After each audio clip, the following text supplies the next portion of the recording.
घुसपैठियों की अब खैर नहीं है क्योंकि गृह मंत्री अमित शाह अब अपना वादा पुराने जा रहे हैं। यानी कि बंगाल चुनाव में जो गृह मंत्री अमित शाह ने वादा किया था कि देश में एक भी घुसपैठिया नहीं रह पाएगा, अब आप समझिए कि गृह मंत्री अमित शाह पहले राजस्थान जा रहे हैं।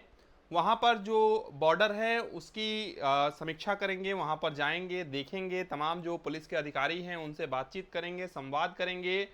इसके बाद जो जानकारी मिल रही है कि जो बंगाल में बांग्लादेश से सटे हुए बॉर्डर है या जहां जहां पर भी बांग्लादेश से सटे हुए बॉर्डर हैं, उन बॉर्डरों पर भी गृह मंत्री अमित शाह जाने वाले हैं और वहां पर भी अधिकारियों के साथ वो संवाद करेंगे। क्योंकि कई बार कई तस्वीरें ऐसी भी देखने को मिल रही है कि बांग्लादेश को काफी तकलीफ हो रही है जब फेंसिंग हो रहा है, यानी कि जब बाढ़ का काम हो रहा है, यानी कि वहां पर जब बॉर्डर पर जो घेराबंदी है वो की जाती है, तो बांग्लादेशियों को काफी तकलीफ हो रही है। इसके साथ ही आप समझिए कि बंगाल में एक एक घुसपैठियों को चिन्हित किया जा रहा है, कार्रवाई शुरू हो गई है। और जहां पर घुसपैठियों ने अवैध कब्जा कर रखा है वहां पर बुलडोजर की कार्रवाई भी शुभेंदु सरकार ने शुरू कर दी है। और गृह मंत्री अमित शाह ने कहा था ना कि डिटेक्ट, डिलीट और डिपोर्ट, उस प्रक्रिया में बंगाल सरकार जो है वो आगे बढ़ रही है। आगे बढ़ने से पहले आप लोग इस वीडियो को लाइक और शेयर जरूर करिएगा। आगे एक और भी खास बात आपको बताने जा रहा हूं।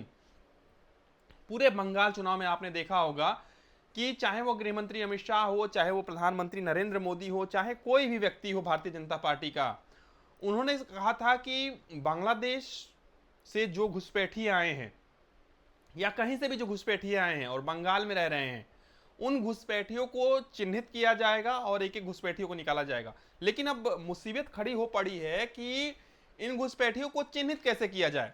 तो चूंकि एसआईआर हाल ही में हुआ है और एसआईआर के जरिए भी कई जो घुसपैठिए हैं वो चिन्हित किए जा चुके होंगे। इसके अलावा जहां पर अवैध कब्जा हो रखा है, इन घुसपैठियों ने कर रखा है, उन अवैध कब्जों पर बुलडोजर की कार्रवाई तो हो ही रही है। इसके अलावा ये चिन्हित किया जा रहा है कि ये जो घुसपैठिया रह रहा है, इसके पिताजी कहाँ रहते हैं, इसके दादा कहाँ रहते हैं, इसके परदादा कहाँ रहते थे। यानी कि जो एक पीढ़ी वाली चेन है वो बनाई जा रही है। तो गृह मंत्री अमित शाह अधिकारियों के साथ जब बैठक करेंगे तो ये जानकारी मिल रही है कि जहां पर दिक्कत होगी, यानी कि कोई किसी नदी में अगर दिक्कत होगी, पिछली बार आपने देखा होगा ना कि बीएसएफ ये प्लान कर रही थी कि अगर बाढ़ लगाने में कहीं दिक्कत होगी किसी नदी में, तो वहां पर खतरनाक जो घड़ियाल है और सांप है खतरनाक और मगरमच्छ हैं वो छोड़े जाएंगे। आपको ये फैसला कैसा लगता है कि अगर ऐसा फैसला होता है तो ये कैसा फैसला है? कमेंट करिए, इस वीडियो को शेयर करिए।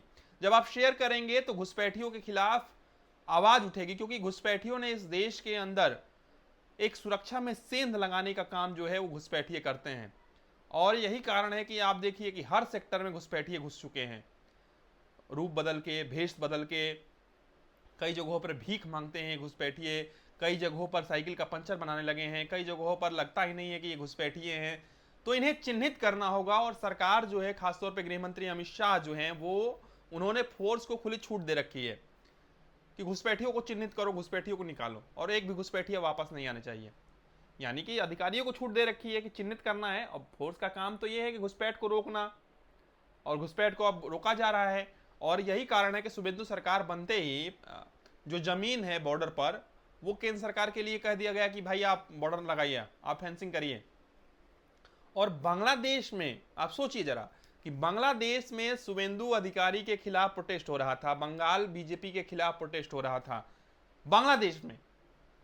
तो अब आपको समझ आ रहा होगा ना कि आखिर कुछ लोग क्यों घुसपैठियों के खिलाफ बात नहीं करते थे, घुसपैठियों के खिलाफ बात करने पर चिढ़ जाते थे। आप लोग अपनी राय कमेंट करिए, इस वीडियो को लाइक करिए और कमेंट करिए और इस वीडियो को ज्यादा से ज्यादा शेयर करिए। और ऐसी जानकारी और अपडेट के लिए हमारे इस यूट्यूब चैनल को सब्सक्राइब कर लीजिए। धन्यवाद।